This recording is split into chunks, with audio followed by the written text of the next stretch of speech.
Guys, I have a confession to make before you, our listeners, before James, before Craig, our recording bot.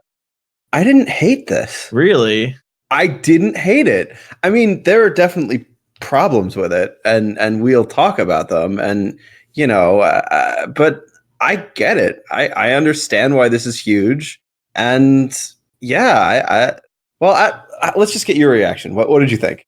I mean, so the I watched it previously a while back. I actually have some emotional things that have to do with that movie, especially involving an ex. But the after watching it a second time, it's what's the best way to put it? It's like one giant sigh. I mean, the entire movie's personification or representation is simply within the environment itself. It's dull, it's dreary. You could tell that Robert Pattinson just didn't want to be there.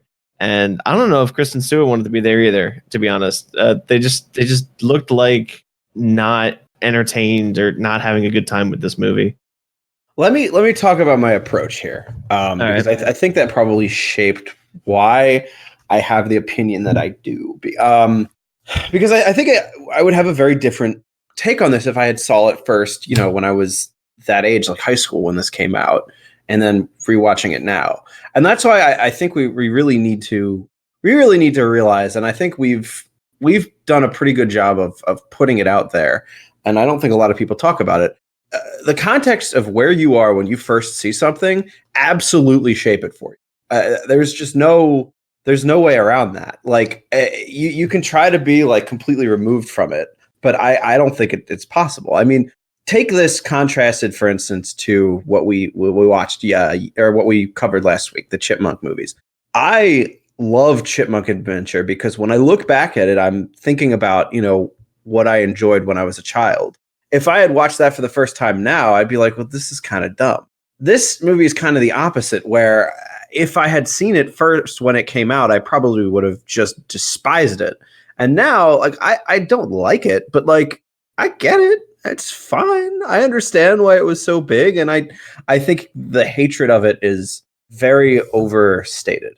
I mean, yeah, that is true. As much as this movie, as much as I didn't like this movie, I didn't hate this movie. It's just because I was just frustrated with the movie, and that's a big difference when it comes to like the amount of hate and the amount of vitriol that it garnered when it first came out, and basically the entire series coming out after that.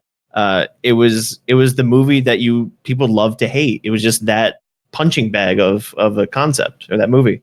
Right. And like, Kristen Stewart's phoning it in, Robert Pattinson's phoning it in, still a better love story than Twilight. Like, these are all memes. We know this. Mm-hmm. It's so I came into it, expecting it to be that bad.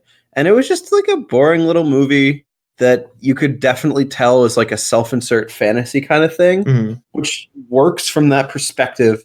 And it's kind of hard to talk about it as a 26-year-old dude. Because like it is, I mean, we've done things on this show that are not for us, but this is like the extreme of that. This is aggressively not for us. This is about as far from for us as you can get. And you know what? Just stepping back, trying to have a little perspective. I get it. It's not that bad. So, unless you want to give a little more overview, I'll get into my my attempt at a rapid fire summary like we did last week. I want to see if I can do that every week. Okay, no, everything I have is about small things. All right, so Twilight is about a girl who moves in with her dad in Washington State. It's really dark and dreary, and there's this kid who goes to her high school who's a vampire, and she falls in love with him, and he falls in love with her, but he also really wants to eat her. So he's trying to stay away from her because he doesn't want to accidentally eat her, but she apparently has no regard for her safety whatsoever, and is just totally like, no, I trust you. And then other evil vampires show up, and they have to fight them. And they almost kill her, so he like shows this grand display of self-control and saves her without eating her, and everyone's happy. Yay. Yeah, that's pretty much it. He does not eat her. That would have been kind of entertaining from another perspective, but again, I understand why he didn't. I mean, see, what's so frustrating about this movie is there's actually a couple of moments in the movie where I sat down and I thought to myself, wow, this is such a great concept that's being portrayed here, and because there's no passion in the movie, the concept is sort of, you have a grade A concept and a grade F delivery.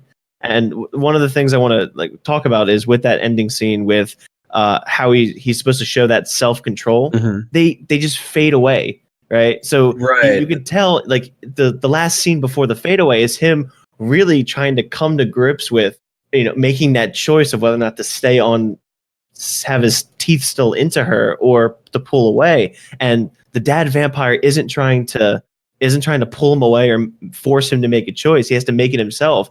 And at the very crux of him trying to come to terms with that decision and showing probably the greatest amount of self-resolve, even for a vampire with superhuman everything, Big cut. we get blue balled instantly. Yeah. I was sitting here like, what the hell? That would have been a great delivery. Fair enough. And there's actually a bunch of moments like that. I have one more that I'll talk about a little bit later, but it's things like that that made me just like, just frustrated. Yeah, I mean, there were other things I actually appreciated about this. Like when like take the setup for instance. I think that works fine. Like I was making fun of it a little bit in my notes, but like stepping back, like she goes to live in with her dad. Her relationship with her dad isn't great, but it's not terrible. Like it's very blah. It's believable. Yeah, exactly. It's very believable. She leaves her mom, and I think like that is a setup for a YA novel. Like I've written that setup before. Like I understand that completely.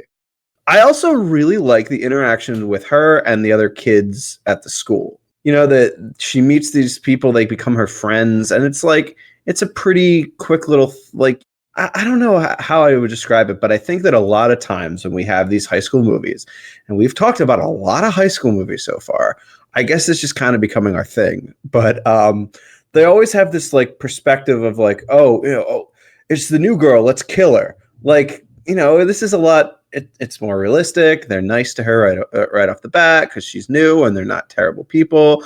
She meets the guy who I really thought was going to be a gay stereotype, but he turned out not to be. So that's nice.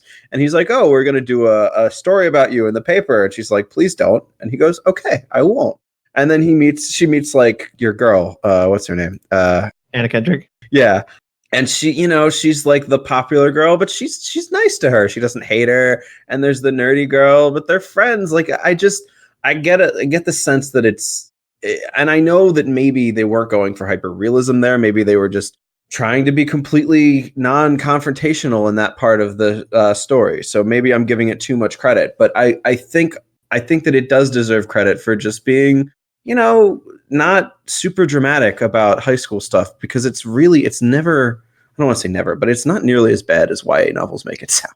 Yeah, and I do appreciate the whole aspect of, yes, the entire movie's focused around this one girl, Bella, but in a lot of the high school movies that we cover, it's all about either this new person coming in or this one individual who's trying to rule the school, either because they want to or because they just so happen to, where the school has to pretty much stop what it's doing to focus on this character. And this is kind of like a cool cast aside to that concept where, yes, the main character is a high school person and the story is focused around her, but the rest of the high school is just going about their day. Like it just sort of ignores her. And I that sort of introduces a bit of realism to, what high school is actually like. It's not always focused on the one person.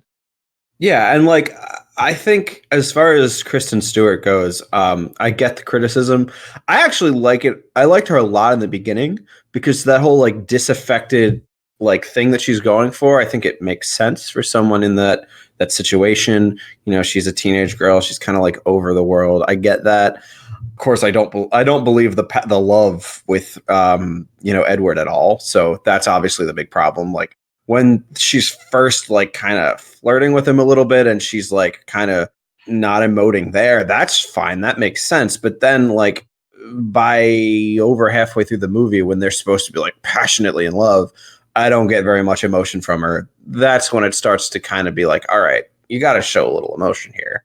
Well, there's a rumor that I read about when it came to the character that Kristen Stewart had to play, and it's the aspect of why she was so r- poorly written. As not poorly written, but just a drab character, and it's because the I don't know if Stephanie Meyer did this on purpose, but you make a character bland so it's easier for your audience to sort of put themselves in the character's shoes. Yes. And when you have a blank character, you're not focused. The audience isn't focused at the character itself, but rather it gives the character a chance to look at everything else. And in this case, they want to focus more on Edward and then later Jacob and things like that.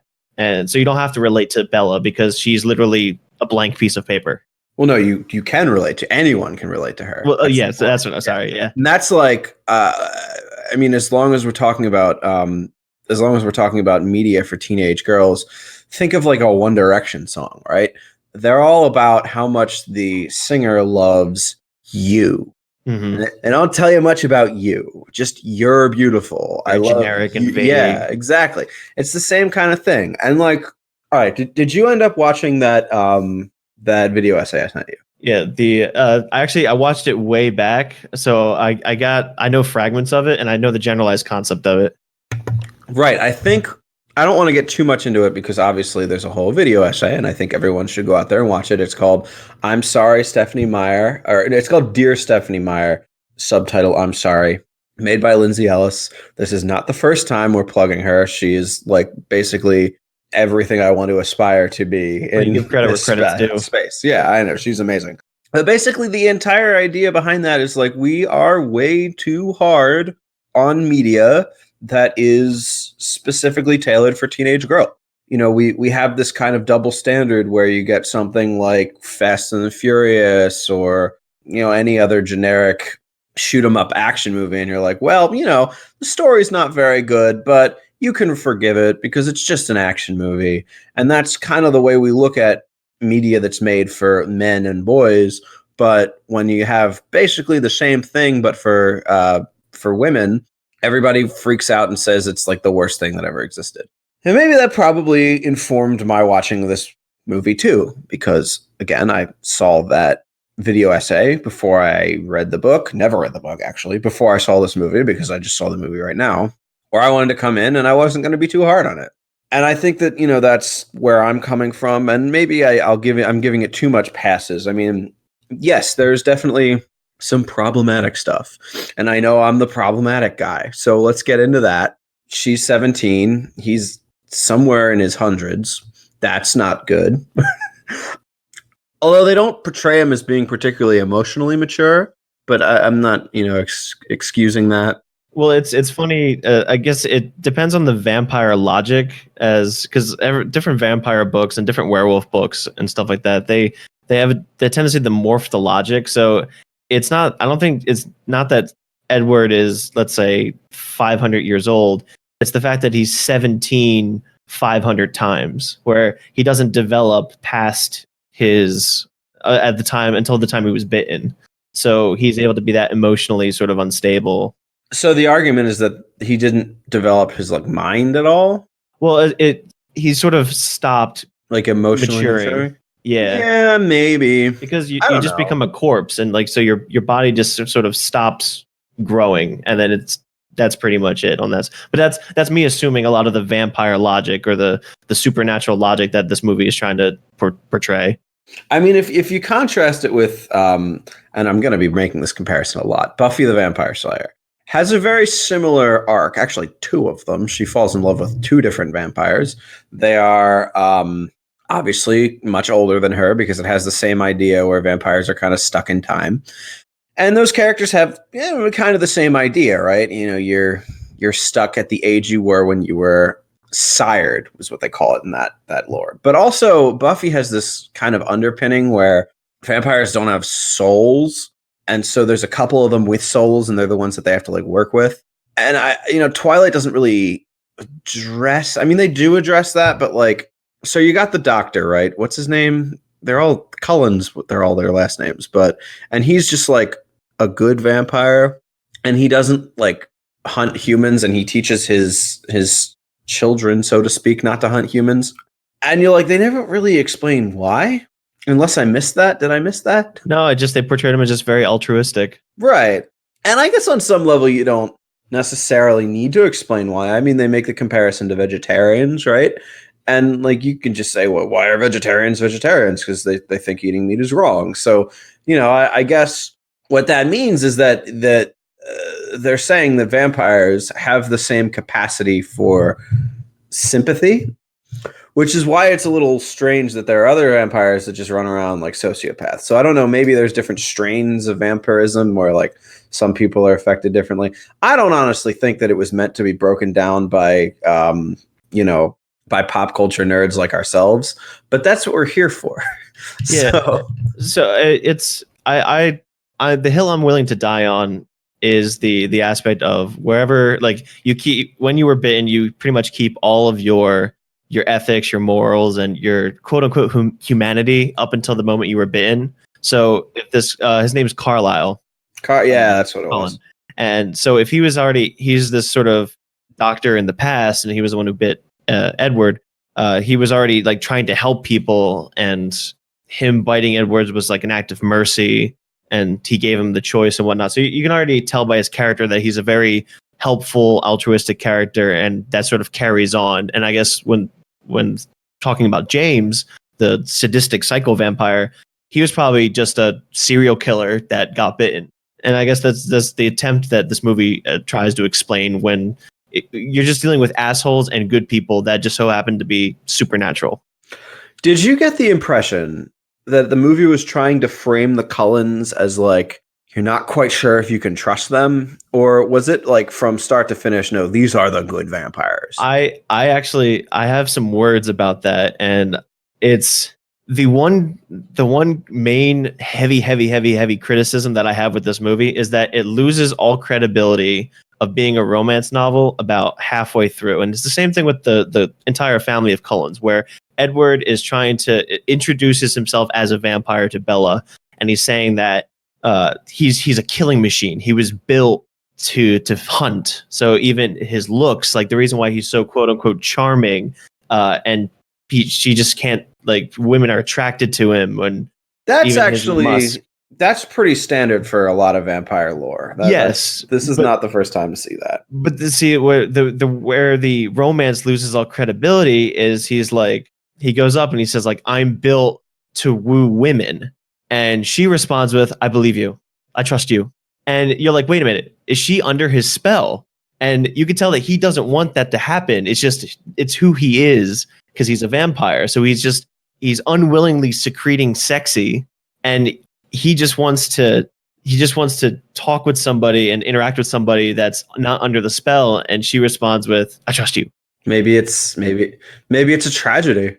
Yeah, and that's you're supposed to look at it as like, oh, she is under his spell. And if it was like that, then it's like, this movie gets a lot more points for me, because now you're not really seeing it as a romance, but rather the tragedy of Edward Cullen, who is now damned for eternity, unable to find his soulmate. And maybe we can see the same thing with the Cullens, where they're just seen as nice people because we're under the spell as the audience. And we don't actually know, because that's how the vampires work. They're supposed to be charming. They're supposed to be beguiling. Yeah, and I got a certain uncanniness from them, and I would expect that from vampires. But like, I was just the whole time like, do I trust these people? Mm-hmm. And then in the end, when they were saving her life, like, okay, I guess I do. And I don't necessarily take issue with that. I think you're right. I think that there is kind of like a flaw in the entire construction of the story, where like, if they were going for, yeah, she's under his spell, that would be a cool, nuanced thing that like you could think about, but like you don't really get the impression that that's what they're going for. I think she's supposed to be this like exceptional person who also just happens to love him. Mm-hmm. But I definitely got that impression that they were like kind of not super trustworthy until they were, and I didn't mind that either. Honestly, I didn't get the last shot. The very last shot where the like older sister, I don't know if she's older, but the sister vampire like walks away all like angry. I get that she doesn't like Bella. That was made aware the entire movie. But are they like implying that she's going to be really important to the next movie? And if so, why? Like, she's not I don't know, she seems like a kind of disposable character. You're talking about the blonde one, right? Or Yeah, the it's the very last shot. She walks down the stairs. She like casts off her like she has some sort of like bonnet or so like some sort of headscarf. She casts it off and she walks down very triumphantly. It looks like the movie's framing her as if she's about to become very important, and then cut to credits. I've never seen or read the couple, the things that come after this. I'll be honest. I'll be very honest. I might now. I kind of want to know what happens next. So I think, if I'm remembering the shot correctly, I think it wasn't the blonde haired girl. It was James's girlfriend, the other woman that was with the trio, the Black Eyed Peas group. Oh, you're right. Wow. Okay. Now, I don't know if that changes anything. Yeah, it completely changes it. No, it makes sense now that she's angry. All right. As someone who's watched the second and third movie, it introduces a lot of new problems while also not keeping the old ones per se, but humorously keeping the old ones. So it's a good romp. I have not seen New Moon's the second one, right? I believe so. Then there's Eclipse and then Breaking Dawn 1 and 2. Okay, so I have not. The only thing that I've seen other than the original now is Breaking Dawn Part 2. So you just went. Yeah, and the reason I watched that was because I was living at the time. This was probably still already after it, although probably just a few years after it, because this was college, and my roommate at the time had like all these riff tracks, like it basically like Mystery Science Theater, but for like modern bad movies. And we watched some of them, and one of them we watched was that one. And the reason we watched that one, it was unique to be the only riff track, which basically like they play the movie and then these guys just like rip it to pieces while it goes on. It's unique to be the only riff track that they've ever done where they have one of the characters that was actually in the movie on the riff track, and that's Robert Pattinson, because he notoriously hates these movies and loves making fun of them as much as possible. So he appeared on his own riff track. I don't really remember much about it. I just remember that, spoilers, I remember that Bella becomes a vampire and there's a kid and there's a really weird interaction between the baby and the werewolf dude. So, we might cover these movies in the days to come. I'm actually somewhat interested in watching them. The funny thing that I'm now realizing is that, so if you remember in the beginning of the movie where she first meets Edward, and they're sitting in biology class, and he has these facial expressions that just looks like he's about to shit himself, right? Yeah. I thought it was just bad acting, but now I'm thinking if they're playing the long con, Edward knows about his ability to ruthlessly charm women. He sees Bella, and as soon as they make eye contact, he realizes through reading her mind that he's like, oh shit, he's fallen for me. Let me just look as ugly as possible, and maybe she'll get turned off. And then that's why he was making those faces like as if he was so uncomfortable or just like has to shit himself. Probably. He was trying to uglify her away. Also, though, he can't read her mind. That is established. He probably saw through like contextual contents of her mouth just being gaping open all the time she looks at him. So it's just like those little funny things. Like every time he just feels so uncomfortable is because he's actually trying to push her away. See, now you mention that, and I'm going to throw something in that it would have appeared into a pitch if I had thought of it before, but I'm just thinking about it right now as a funny little like addition. So you say that he picked up on like, context clues or like read her like her facial expressions. Yeah, it's like, oh no, not again. Well, what if I nobody can read minds, so there's no way of saying this for sure, but I'm going to posit, I'm going to put this idea out here. If you can read minds, chances are you don't have very good skills at reading people's facial expressions because you never need to. So what if he has the ability to read minds and then at some point he just loses it and then he just becomes like completely unable to read people? Yeah. They're just like smiling at him. He's like, who are you? What's going on? Well, he just becomes like an Abed like character, and like everyone on the spectrum just immediately identifies with him, and he becomes a hero for those people that are unrepresented in our media. Oh, I like to think that because he's lived for so long, this has probably happened numerous times where he can read everybody else's thoughts, but as soon as one's fallen under his spell, he can no longer read her mind. So like that's how he knows that he's like, oh, not again. because I guess he can probably he's going, he's scanning, he's reading all the minds, and all of a sudden, clink, he just hits that mental brick wall, and it's like, shoot, she's into me. He kind of you kind of got the impression though that this was a first, maybe not a first, but like did not happen often because he says like, "Oh, I've waited so long for you, all this bullshit." But it's like what she wants to hear. That's the thing. It's like because he's built for killing, and I guess he's like so maybe he said the same thing, kind of like that pickup artistry thing where it's like you're the one. I can't have anybody else because I need you. It's like how many times did he say that? So he probably said it to a lot of people over the hundreds of years. That's a funny pitch. He's not a vampire. He's just like a red pill artist. He's just a red pilled pickup artist. He just goes. It's a satire of pickup artistry. Yeah, he just walks around with a copy of Bang in his hand and just like talking about Roosh V all day. Well, I like how he's trying to be all dark and broody. It's like you don't want to see what I'm really like. You don't want to see my true form. Sparkles. Okay, let's talk about the sparkles for a little bit. Okay.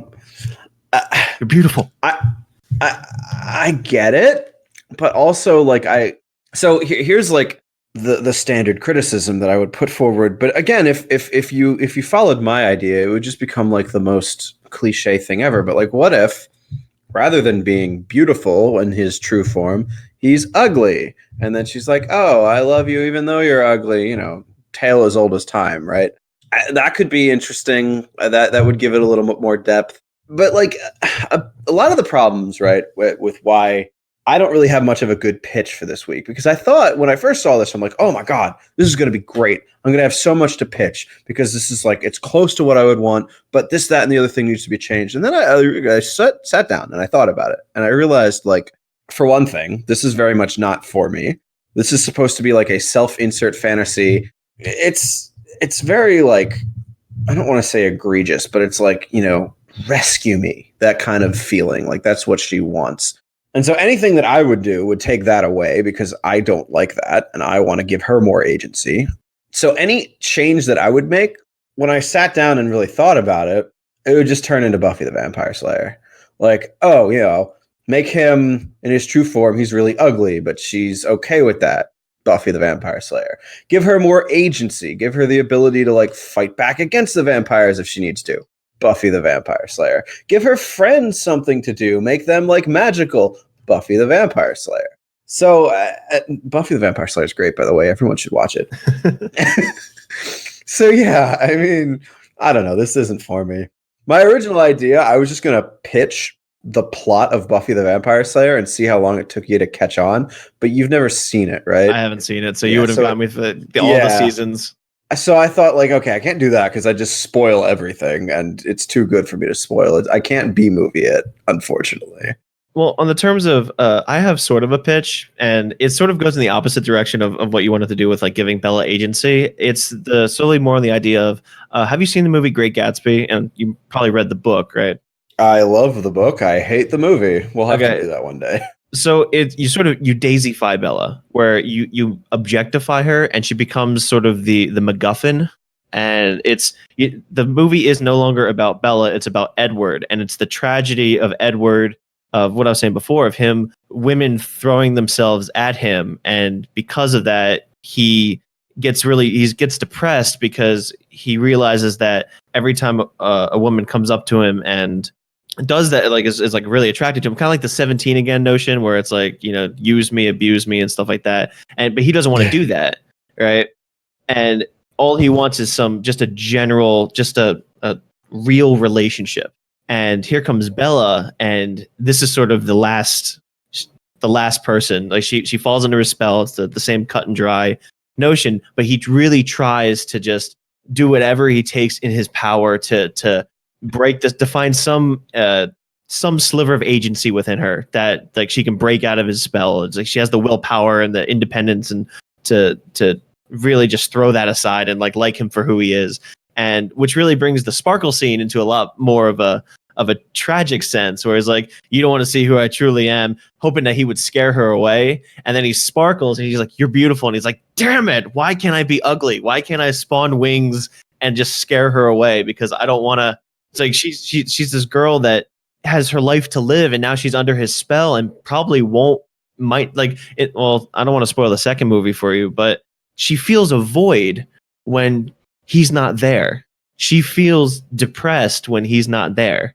And he probably carries the burden of him trying to get away from women that have fallen under his spell, and they probably have done worse to themselves, and he has to live with that for eternity. So it's him trying his best to make it work with Bella, this one girl. It's his last chance before he ends up probably doing something crazy or just going completely feral and just saying screw it and casting his morals aside.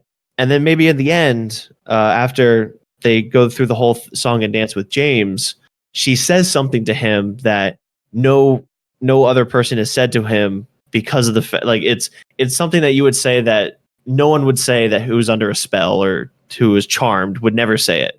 And that gives him the confidence that maybe he could start something new with this girl.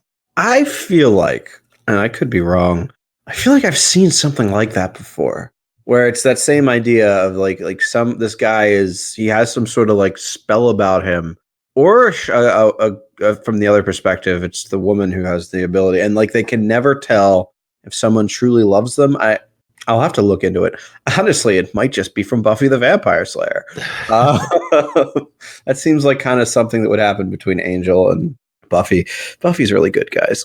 I don't know. I have a whole like list here, but like all of my lists, they never seem to be important. I just write down little nitpicks, and then I have like big ideas, and I think I covered all the big ideas.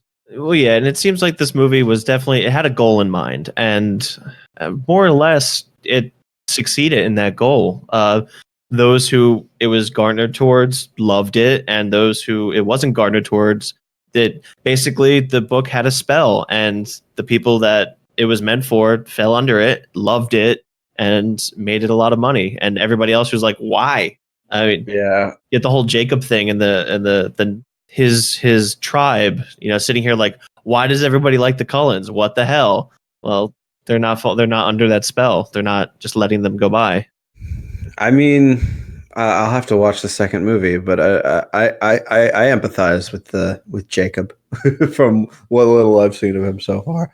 I think, in summary, it's hard for me to like destroy this movie because I have all of the regular criticisms that I like to wage, and I think that they kind of just fall completely flat on this because because of what this is for. And I guess I should hold it to a higher standard. I should say, oh, well, you should be a better role model for, young women or whatever. But that's a little disingenuous because you can't expect that from everything. I think that the biggest problem I have with it, if I'm breaking it down, is just how infantilized and kind of lack of agency that she has. I mean, even before I started watching the movie, when I was convinced that this was the line of attack that I was going to take, I just looked at the cover art, and she looks like she's super infantilized in that cover art. Like, I don't know if you've noticed it, but she looks like a toddler. Mm-hmm. And then at the final scene when they're dancing at the prom, she's dancing on his feet, like stepping onto his feet, like the stereotypical father-daughter thing. Like, I don't know if you caught that, but like that jumped out. No, I did. Yeah, it's like, and she's sidelined throughout the whole thing. She's just being protected. Everyone's running around to protect her. And the scene where she's getting attacked by the crazy vampire, the dude like breaks her leg like violently before he even starts to like rip her apart, which, that becomes problematic. But like, if she wasn't useless enough in this instance, now she can't even run. She's just on the ground. She can't be used to herself. Yeah, she's just as passive as a character can be. And normally I will rip something apart if your main character is super passive, and maybe I should be harder on this. But honestly, I feel like that was the whole point. I feel like this is self-insert fan. It's not really fan fiction, but it's like a self-insert fantasy. Somebody who wants to be a passive character, somebody who wants to be saved. And I can't judge you too hard if that's the way you think. I mean, I can't. It's just your deep, dark emotions. That's what you desire. It might not be the best thing for the human species, but I'm not here to judge you. Well, I think that also, I mean, you're absolutely right in that regard, but I also sort of see Bella as, if you take away the whole aspect of her character and rather see her as a symbol. It seems to me that she sort of represents a lot of everybody's insecure at some point with something. And Bella's that sort of notion that we all have where deep down inside, we just want to be surrounded by people who are willing to protect us and shield us from all the dangers, from all the Jameses of the world. And wow, I feel really shitty when I say it's my name. I was gonna say something. I'm like, yeah, just let it be. Yeah. But it's that whole idea of like sometimes we feel a little useless, a little contained, like just unable to really do things for ourselves. And how great would it be if during your most vulnerable stages and during your weakest stages, you have somebody who's big and strong to without any motives or without any maliciousness, just come and sweep you off your feet and shield you from all the horrors of the world.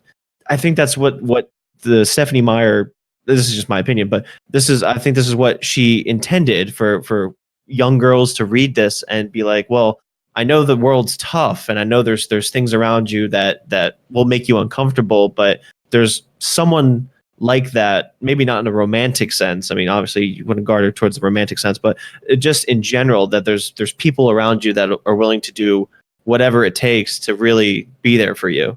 And that really hits as an emotional level. It's the Superman fantasy, but from Lois Lane's perspective. Exactly. And at that point, it sort of speaks to everybody. I mean, again, not in the romantic sense, but everybody has those moments of weakness and vulnerability that sometimes it would just be fantastic if someone just came along and just shouldered the burden and just fixed everything and made it right and just was there without any sort of motive. All right. Well, if we're pretty much done here, I'll leave you with a funny little anecdote. I went to see a movie recently. Forget what it was. I think it was Once Upon a Time in Hollywood, actually. Very good. Would recommend. But I saw a preview at the beginning for there's a new Charlie's Angels movie that's coming out. Oh, really? Yeah, and I saw, all the characters playing the angels, and I thought, man, that one character looks a lot like Kristen Stewart. But it's obviously not Kristen Stewart because she looks like she's having a lot of fun and is emoting a lot. So I'm like, okay, who's this new actress that looks a lot like Kristen Stewart? It's Kristen Stewart. So, I mean, I haven't seen Charlie's Angels yet, but it looks like she has the ability to emote if she wants to. And she chose not to for this movie. So read into that what you will. Well, with that being said, is there any last rights that we want to put to this movie? If not, we can move on to the next episode. It wasn't that bad. Stop all the hate and look forward to our New Moon? Yeah, New Moon episode. That'll be coming, I'm sure, in a few months. Sure, yeah. So, Joe, do you have any ideas for the next episode? Because I know I've been saying a lot. I've been doing a lot of my recommendations, but is there anything that that's coming from your head? Have you ever seen The Goonies, James? Actually, I have not, and I guess I'm going like to a far, far down place for not doing so. Because apparently, that's a classic. It is a classic. And you would think, why, hack job, would you ever do The Goonies? It's a great 80s movie. It's that quintessential Steven Spielberg. I think it's Steven Spielberg. It might not be. But even if it's not directed by Steven Spielberg, it's a Steven Spielberg movie. Like it's peak Steven Spielberg. Thing about it is, though, and we'll try, if we do this, to not like completely rip off Dan Harmon because he went on a whole tirade about it, which is what pointed it out. The movie's complete bullshit. It doesn't make any sense. The premise is completely mad. Yeah, I think it'd be a lot of fun. Okay, yeah. So like, I haven't watched it, so like, I want to know what the hype is about, and then also, let's put an analytical eye to it. Maybe watch it twice. So first time, what you got to do is you got to go back in time to when you were 10 and watch it then. You can do that this week, right? You got time for that? Yeah. Okay, and then once you've done that, then watch it again now. That's what you really have to like really ideally do when we're talking about The Goonies. We might lose some friendships over this. Okay, well, this is the name of the show. We have to stand by it. The Goonies, we're coming for you. Until then, we will see you all next time. Goodbye, everyone.